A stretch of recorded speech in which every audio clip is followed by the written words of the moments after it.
Isang magandang araw po sa lahat ng tagapakinig natin dito sa Tagalog Health Talks. Ngayong araw na ito ay pag-usapan po natin. Ano nga ba ang koneksyon sa pagitan ng pagkakaroon ng active social lifestyle o ito yung regular na pakikihalubilo sa ibang tao at pagkakaroon ng mahabang buhay? Marami po malamang ang interesado sa topic na ito sapagkat habang tayo ay tumatanda, ang nais po natin ay magkaroon ng mas mahabang buhay. Pag-usapan po natin yan. Ako po si Nurse Dayan, ang inyong host dito sa Tagalog Health Talks. Marami po tayong pwedeng gawin para tulungan ang ating sarili or katawan na patuloy na maging malusog at para mapahaba ang ating buhay.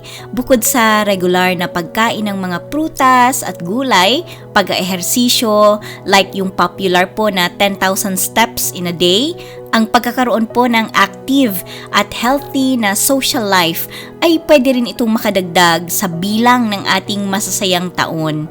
Marami-rami na rin pong mga scientific studies o mga pag-aaral ang naisagawa sa mga nagdaang panahon at ang isa po sa mga pinaka-latest dito ay nailathala noong March 6, 2023 sa Journal ng Epidemiology and Community Health, kung saan ay pinag-aralan po ng mga scientist ang health status, lifestyle habits, at ang social activities ng nasa 28,000 na katao at ang average age po ng mga ito ay 89 years old.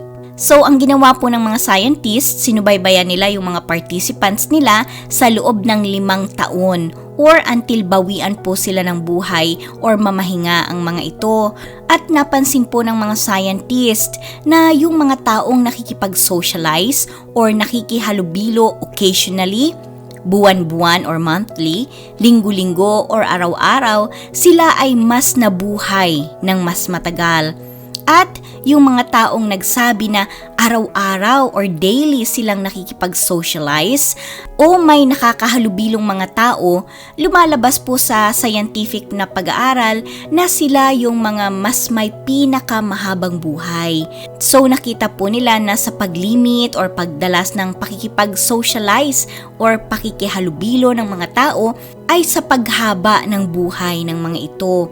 Although itong mga nabanggit na pag-aaral ay isang observational study lamang po at hindi ito direktang nagsasabi kung bakit or ano yung cause and effect relationship sa pagitan ng regular na pakikipag-socialize at pagkakaroon ng mahabang buhay. May mga medical references din po na nagsasabing ang social isolation or ito yung kawalan ng social connection sa ibang tao ay isang major risk factor sa pagkakasakit at pagkasawi. Katulad din po ng risk doon sa mga taong naninigarilyo.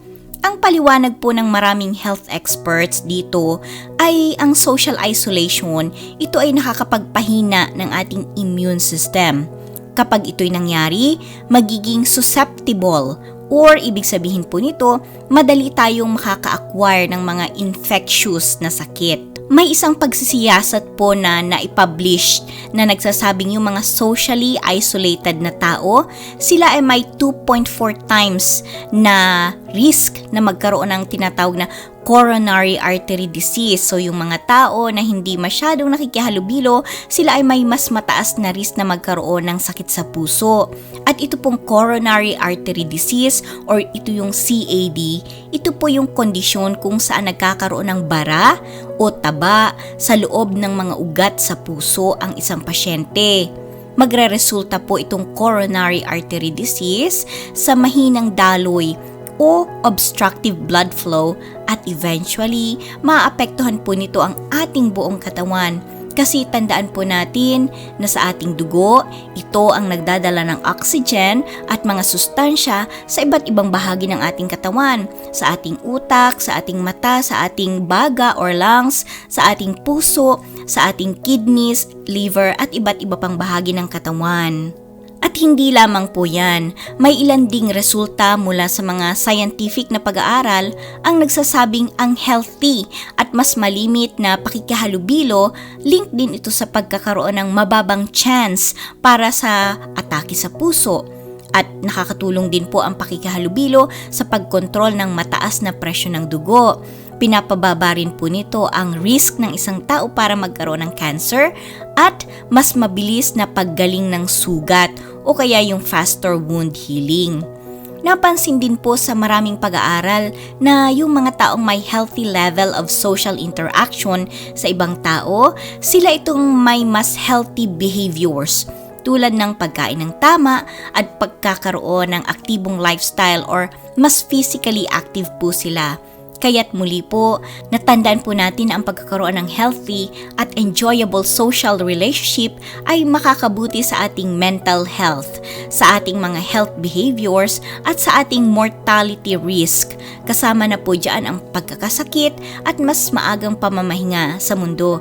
Kaya tandaan po natin, mahalaga na meron tayong healthy social interaction sa ibang tao. Kung nais nyo pa po na makapanood pa ng iba pang Tagalog health videos, paki-like lang po at mag-subscribe dito sa ating channel, dito po sa Tagalog Health Talks. Muli po, ako po si Nurse Dayan at maraming salamat po sa inyong panonood. Tagalog Health Talks.